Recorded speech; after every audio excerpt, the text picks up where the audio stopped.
কেন নিবে একটা বাহিনী থেকে?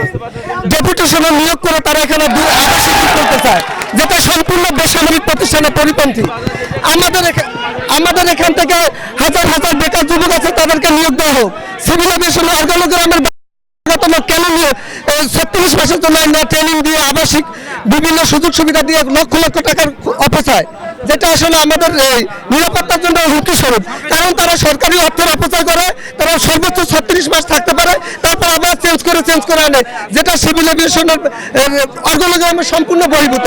অর্থাৎ আমরা চাই বেসামরিক প্রতিষ্ঠানে বেসামরিকই, এমনকি তাদের এই ট্যাক্স ফোর্স গঠন করে বেসামরিক লোককে আয়নাগরের মতো বিভিন্ন ধরনের টর্চার করার জন্য ওখানে নিয়ে বিভিন্ন কিছু করে। প্রতিনিয়ত আমাদের সাথে হয়রানি। কিছুদিন আগে আপনারা দেখছেন ক্যানোপি 2 গেটে একজনকে রক্তাক্ত করছে।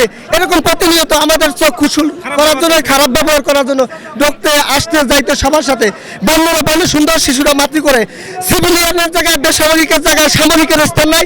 অর্থাৎ তাদের সামরিকের জায়গায় সামরিক থাকবে, বেসামরিকের জায়গায় বেসামরিক থাকবে।